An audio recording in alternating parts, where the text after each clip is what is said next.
Hello everyone, আপনারা সবাই কেমন আছেন? আশা করি সবাই ভালো আছেন। তো আজকে চলে আসলাম নীলফামারী সেলফিন রেস্টুরেন্টে। তো এখানে এসে অনেক ঘুরলাম, দেখলাম অনেক জায়গা এবং কি ওয়েদার অনেক সুন্দর। আর এখানে এসে আমার ফটোগ্রাফার ভাই সিনিয়র মমিন ভাই এখানে ফটোশ্যুট করতেছে। এখানে যারা যারা আসবেন এবং কি ফটোশ্যুট করবেন অনেক সুন্দর পিক তুলে দিচ্ছে আমার ভাই সিনিয়র ভাই। তো ভাই কিছু বলেন। তো আসসালামু আলাইকুম। তো যারা যারা নীলফামারীর ভিতর অনেক দিন থেকে খুঁজতেছেন ছবি তোলার মতো একটা জায়গা, তো আমাদের নীলফামারী শহরের ভিতরেই নীলফামারী শহরের ভিতরে অনেক সুন্দর একটা রেস্টুরেন্ট তৈরি হয়েছে।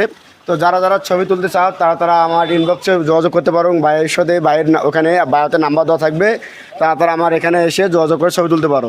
এখানে ছবি তোলার জন্য আমাদের এখানে অনেক সুন্দর সুন্দর কিছু প্লেস আছে, তোমরা অনেক সুন্দরভাবে ছবি তুলতে পারবা।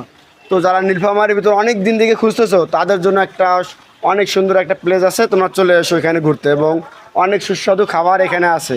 অনেক দিন থেকে তোমরা সৈয়দপুরে যাইতে হয় খাওয়ার জন্য, সেগুলো এখন আমাদের নীলফামারীর ভিতরে পাওয়া যাইতেছে। তো অবশ্যই ছবি তুলতে এবং খাওয়ার জন্য অবশ্যই তোমরা সেলফি রেস্টুরেন্টে চলে আসো। তো আশা করি সবাই ভালো আছেন। এই ভিডিওটি সবাই লাইক কমেন্ট শেয়ার করবেন। ধন্যবাদ।